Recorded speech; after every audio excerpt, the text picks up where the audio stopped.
Pada masa lalu, perusahaan hanya berfokus pada produk. Namun, dengan munculnya pemasaran 2.0, fokus bergeser kepada pelanggan.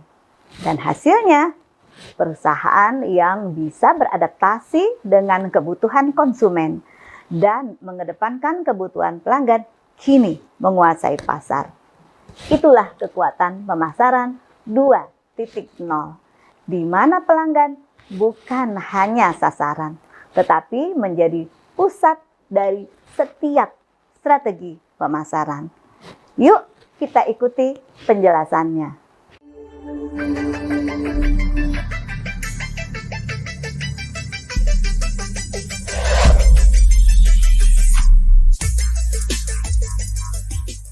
Selamat datang di dunia manajemen pemasaran, di mana strategi bertemu kreativitas.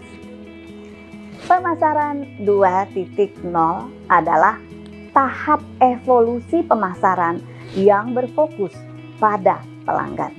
Customer Centric Marketing.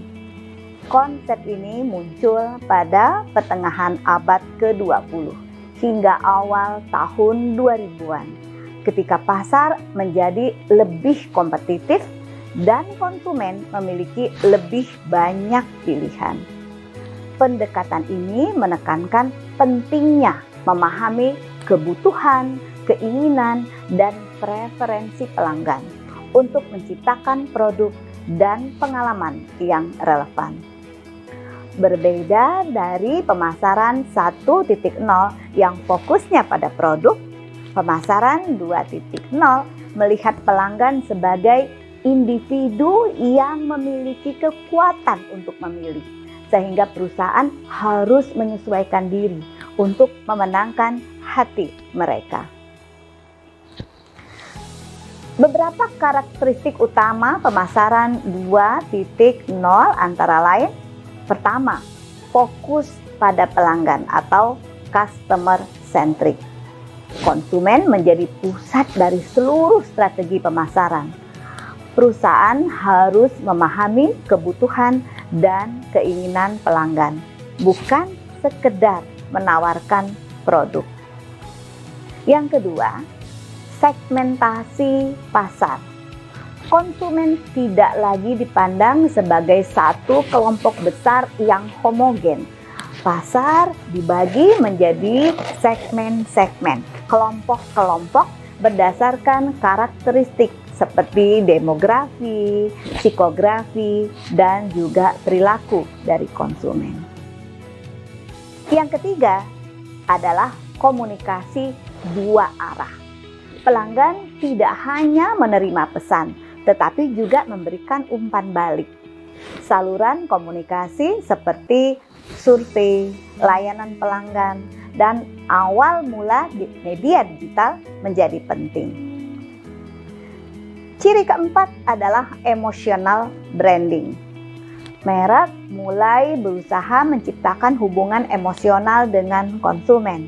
Misalnya, merek Nike menginspirasi konsumen dengan slogan "Just Do It" yang berfokus pada aspirasi pribadi, bukan sekedar sepatu. Ciri yang kelima adalah persaingan lebih ketat. Dengan lebih banyak pilihan di pasar, perusahaan harus menawarkan nilai tambah untuk memenangkan persaingan. Sebagai tenaga pemasar, ada beberapa hal yang perlu diperhatikan dalam pemasaran 2.0. Yang pertama, STP, segmentasi, targeting, dan positioning. Segmentasi artinya kita perlu untuk membagi pasar menjadi beberapa kelompok pelanggan dengan kebutuhan atau karakteristik yang serupa atau sama dalam satu kelompok. Yang kedua adalah targeting. Dalam pemasaran 2.0, pilih segmen tertentu untuk difokuskan. Yang berikutnya adalah positioning. Tenaga pemasar harus mampu menciptakan persepsi positif tentang merek di benak pelanggan.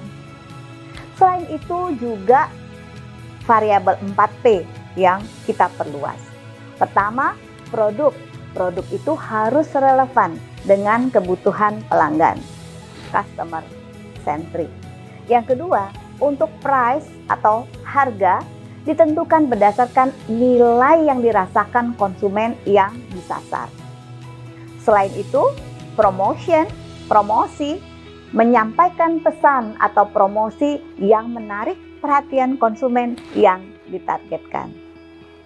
Selanjutnya, yaitu inovasi dalam diferensiasi produk. Produk harus memiliki ciri khas atau manfaat unik yang membedakannya dari pesaing untuk menarik perhatian pelanggan tertentu. Berikut contoh penerapan bagaimana pemasaran 2.0. Misalnya produk bermerek Coca-Cola. Coca-Cola tidak hanya menjual minuman, tetapi juga mempromosikan kebahagiaan dan juga momen berharga pertemuan dengan keluarga yang tidak terlalu fokus pada minuman Coca-Colanya, tetapi lebih ke momen berkumpul bersama keluarga. Contoh lain, Apple. Apple fokus pada desain inovatif dan pengalaman pelanggan dengan menargetkan segmen yang premium yang menghargai kualitas dan gaya hidup. Starbucks menjual lebih dari sekedar minum kopi, menciptakan pengalaman Starbucks yang membuat pelanggan merasa istimewa dan nyaman. Meskipun saat ini sudah masuk ke era pemasaran 5.0, konsep dari pemasaran 2.0 masih tetap relevan. Terutama untuk yang pertama adalah memahami pelanggan. Fokus pada kebutuhan pelanggan adalah dasar dari semua strategi pemasaran modern. Yang kedua, pemasaran untuk pasar tradisional. Di segmen yang belum sepenuhnya terdigitalisasi, pendekatan pemasaran 2.0 tetap efektif. Yang ketiga, membangun loyalitas pelanggan. Hubungan emosional yang dibangun dalam pemasaran 2.0 masih menjadi landasan penting untuk menciptakan loyalitas merek. Saya akan jelaskan terkait kelebihan dan juga kekurangan dari pemasaran 2.0. Kelebihannya, yang pertama, lebih relevan dengan pelanggan karena pendekatan berbasis kebutuhan pelanggan. Yang kedua, memungkinkan diferensiasi yang lebih jelas melalui segmentasi pasar. Kelebihan yang ketiga, dapat membuka peluang untuk membangun loyalitas merek. Selain itu, ada beberapa tantangan atau kelemahan dari pemasaran 2.0 ini. Yang pertama, membutuhkan lebih banyak data dan penelitian untuk dapat memahami pelanggan. Yang kedua, lebih mahal karena melibatkan komunikasi yang bersifat dua arah dan juga promosi yang lebih tersegmentasi. Yang ketiga, tidak cukup fleksibel untuk menghadapi perubahan teknologi yang cepat dibandingkan era pemasaran 3.0 ke atas. Pemasaran 2.0 mengajarkan bahwa memahami pelanggan dan memenuhi kebutuhan mereka adalah inti dari strategi pemasaran yang sukses. Meskipun teknologi telah berkembang pesat di era pemasaran 5.0, fondasi dari pemasaran 2.0 tetaplah relevan sebagai langkah penting untuk menciptakan hubungan yang berarti dan juga bermakna bersama pelanggan. Dengan pemasaran 2.0, kita belajar bahwa kesuksesan tidak hanya datang dari produk, tapi dari bagaimana kita membuat pelanggan merasa dihargai dan didengarkan. Mari Terapkan prinsip ini dan buat setiap interaksi berharga bagi pelanggan.